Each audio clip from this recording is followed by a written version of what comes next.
We have some breaking news on CBS Sports HQ. The new college football AP Top 25 poll is out after week 5 of the season delivered. This is why college football is the greatest sport in the world. The rankings, as expected, have been shook up. Here's a look at 1 through 10. Alabama highlighted the college football slate for us yesterday, outlasting rival Georgia in a game that gave us total college football playoff vibes, and it was enough for the voters to make the Tide our new #1 team in the nation, ahead of Texas, who falls just 1 spot to 2. Ohio State stays put. Georgia falls 3 spots to 5 after their close loss to Bama, and Tennessee bumps up 1 in the latest polls. How about Miami here? Despite their win Friday to Va Tech, they still fall 1 spot, most likely to Penn State and Oregon having more convincing wins, both moving up 2 spots in the latest rankings. Michigan makes its way back into the top 10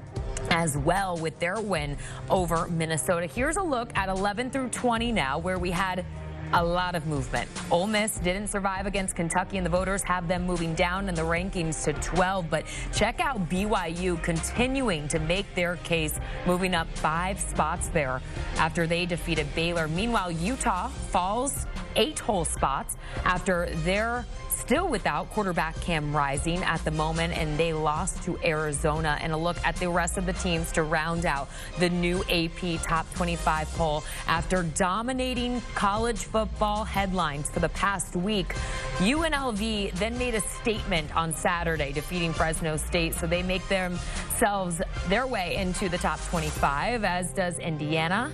After they put a beat down on Maryland, the Hoosiers get their respect. You notice, though, Illinois is still here despite their loss to Penn State, but Oklahoma State knocked out of the Week 5 rankings as the Cowboys fell to Kansas State, and Illinois' loss in Happy Valley. We're going to dissect all of this as we welcome you to CBS Sports Studios. I'm Jordan Giorgio. Joining us from afar to break this all down is Leger Douzable and Brad Crawford. Gentlemen, thanks so much for being here. Leger, I'll come to you first on this. Did the voters get it right this week? I'm not mad at Alabama being 1. I just think Ohio State deserves a little bit of love, too, for the way they've been boat racing people up and down every year. I know a lot of people had question marks, including myself. How would Will Howard look in this offense? And the thing is, Brad, he hasn't had to do much, right? When you have a guy like Jeremiah Smith and you have 2-headed monsters at the running back position in Travion Henderson and Quinshon Judkins, right? You literally could just put it in Jeremiah Smith's vicinity. He can go up and get it, right? And then also just hand the ball off to the running backs and lean on that offensive line. But Ohio State's defense has been dominant as well. Again, not mad at it, Jordan. I think Ohio State just deserves a little bit of love. I know everybody's been talking about who should be #1 when the poll comes out. Should it be Texas? Should it be Alabama? Don't forget about those Buckeyes in Ohio, man. They're a team that you're going to have to contend with down the stretch. Brad, what were your initial reactions? I mean, the key for me, Leger, is Alabama holds the single best win in college football this season. We saw it last night. Had a 4-touchdown lead in the first half against a team that had won 42 straight games in the regular season. So Alabama, in blowout fashion before Georgia came back and Milroe had to have some heroics there, beat a very good Georgia team. Look, right now it appears Kalen DeBoer has unlocked something with this quarterback, who's now a Heisman frontrunner after a fantastic performance. Most definitely. All right, so we kind of all agree across the board here. I'm sensing that Alabama deserves to be the #1. But, Brad, do you think the voters got Georgia right here, falling 3 spots to #5? Yeah, Tennessee beat Open Date pretty bad. You know, that's the only reaction I have. I mean, Tennessee did not play, and Georgia took the lead after being down 30-7 at halftime. So Carson Beck bounced back from a bad first half. I wouldn't have dropped Georgia 3 spots. I'd have probably put Georgia behind Texas and Ohio State at #4, right in front of Tennessee. But Kirby Smart still has an elite team, and if Georgia wins out, despite a tough schedule, they're in the playoff undoubtedly. Well, selfishly, I just hope we get 2 more chances to watch that game again. So we'll see what happens in the SEC title game and in the college football playoff as the season rolls on. Let's go ahead and get into the teams that fell in the rankings, specifically in that top 10, and that was Ole Miss, of course, and Utah after they both suffered losses to unranked teams. Jay, I'll come to you on Utah here. They definitely are missing seventh senior quarterback Cam Rising. Of course, we did see Isaac Wilson. He piled up some yards there, but also threw 2 costly picks. What's your take on this frustrating situation for Utah fans who feel like they're in a bit of a simulation here? Cam Rising's frustrating, and for this Utah team. Well, this is something they went through last year, Jordan. Yeah. Like, everybody was questioning, when is Cam Rising coming back? Is he coming back from the injury? Is he coming back? And, Brad, we've been alluding to this for the last couple of weeks when Cam Rising went out with the injury. I knew there was going to come a time and place where the Utah offense was going to have to put up points. Like, there's only so long you can lean on your defense in the run game. Like, Dorian Singer was still really good yesterday. Brent Keithy were still really good yesterday. But also, Kyle Whittingham, it's all right to kick field goals. I mean, for you to go for it on your first 2 drives within the 3-yard line, you got to understand, right, with your quarterback, your offense isn't as explosive. You're putting your defense really up against it by not taking those points. I believe it was 3 times, Brad, they were within 10 yards of the goal line, and Kyle Whittingham decided to go for it, and they came away with no points. The thing that was really puzzling to me was on the 3rd drive, he decided to settle for the field goal. So my thing is, if you're going to be aggressive, just be aggressive all the way. Don't pick and choose when you want to be aggressive, because eventually I knew young freshman quarterback Isaac Wilson was going to continue to make mistakes. You talked about it, Jordan. That 3rd quarter interception, I mean, rolling out to his right, it was like he almost didn't see the linebacker right there, Brad. He threw it right to him in the flat for an interception. Arizona goes down, gets a field goal off of that. So if Kyle Whittingham takes those field goals, who knows how the outcome of the game really looks? You have to understand and play to your strengths. Your strengths right now are your defense, because you have a young freshman quarterback who's trying to keep Utah afloat, and teams know that. So they're going to make him win the game. I think he only completed 50% of his passes, if I'm not mistaken, 20 for 40 yesterday. That's not going to get it done. Now the bigger question is, Brad, who's going to win the Big 12? Is it going to be BYU? Can Utah bounce back if Cam Rising comes back? Can it be Kansas State and Avery Johnson? I don't know if this conference is good enough right now, the way it's currently constructed, to get 2 teams in the college football playoffs. The way it maps out, I mean, even Colorado's back in this conversation now, right? They only have 1 conference loss against Nebraska. I see maybe 1 team from the Big 12 going 10-2, and mostly everybody else potentially going 8-4. So it'll be interesting as this season plays out, because I feel like everybody thought Utah was going to be that team with Cam Rising that had college football playoffs aspirations. But now the field is wide open, and who knows who's going to win the Big 12. Brad, I'll let you respond to that.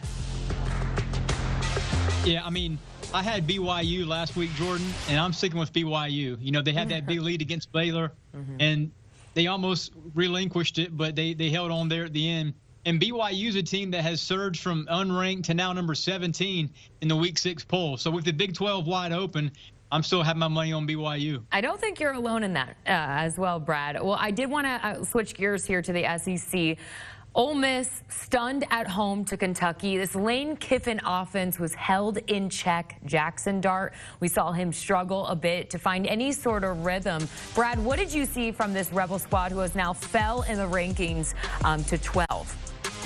This was a huge surprise for me. I had Ole Miss as the number 4 team in the country to open the season. This was a major red flag for the team that I thought would be a potential title contender. Now, I think the assumption was Lane Kiffin fixed his offensive line, the transfer portal, but they did not win the line of scrimmage yesterday. And I have questions right now about the O-line. They went 1 for 10 on 3rd down, averaged 2.9 yards a carry. I didn't think Ole Miss had a chance to win the SEC over Georgia or Texas coming into the season, but now I'm selling all my stock on the Rebels.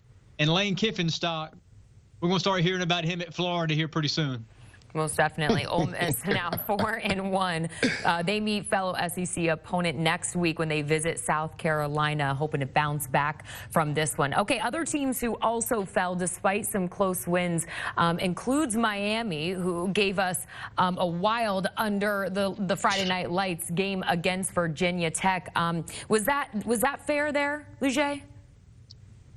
I think so. I mean, Virginia Tech was a dark horse for a lot of people, including myself, in regards to potentially competing for the ACC. They lost 2 games earlier this season, but they took Miami to the wire. You talked about it, Jordan. Literally, the last play of the game, the refs initially said it was a touchdown on the Hail Mary. Then they got together and realized he didn't survive the catch. And then also a player from Miami was touching out of bounds while having the ball at the same time as the Virginia Tech receiver had it. So I do agree with them falling a little bit. This was probably one of the more sloppier games from the Miami Hurricanes. Cam Ward, he talked about it after in his press conference, how he has to be better not turning the football over. It really hadn't been an issue for Cam Ward, but 3 turnovers from, one of the Heisman favorites, but he had some wow factors. I mean, NFL throw after NFL throw. That throw on 4th down to Xavier Restrepo while he was falling down to essentially keep them in the game.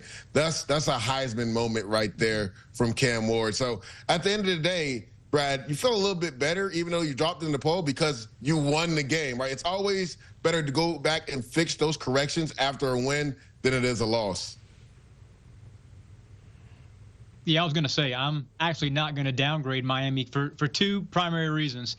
The Canes would have lost that game had they played it the first 2 years of Mario Cristobal's tenure. Late game execution's always been a struggle at Miami the last decade plus. But Friday night, Miami got it done, and you have to give the Canes credit. Miami did not get Cam Ward's A-plus performance, as you mentioned, Lizzie, and they still found a way in the 4th quarter. That's a sign of a legitimate contender, and we know Miami's schedule the rest of the way is pretty darn favorable. Brad, I did want to ask you, that was one game that ended in a controversial call. There was another game this past weekend that ended in a controversial way between Minnesota and Michigan. Despite that close win for Michigan and that shaky performance, Michigan does move up 2 spots in the latest rankings to 10. Did the voters get it right? I see you shaking your head. Michigan is not a top 10 team right now, Jordan. They do not have a quarterback. Davis Warren is a turnover machine, and Alex Orji can't throw a forward pass. I mean, Michigan does not have any confidence right now calling plays from a passing standpoint. And right now, their best running back, I think, is Mullins, when we thought Donovan Edwards, a guy that had 2 touchdowns in last year's championship game, would be kind of the go-to threat. So Michigan has some major issues offensively. They were lucky to beat USC last week, really lucky to hold on against Minnesota. I think the Wolverines are going to take some losses here in the next few weeks. All right. They do not deserve to be a top 10 team. You heard it here first from Brad Crawford. Guys, don't go anywhere. We have much more to talk about, including a Week 6 slate for college football. It's going to be a good one as we get set for October football. There is nothing like it. One last look we'll give you at the upcoming rankings on the other side. Quick break for us, though. When we return, it's time for October football. We've got quite the doubleheader on tap on CBS with Navy, Air Force, and Iowa at Columbus to take on Ohio State. We've got a Week 6 preview on the other side, plus some predictions for the college football playoff. Who are our picks from the group of 5 to make it in? We'll tell you next.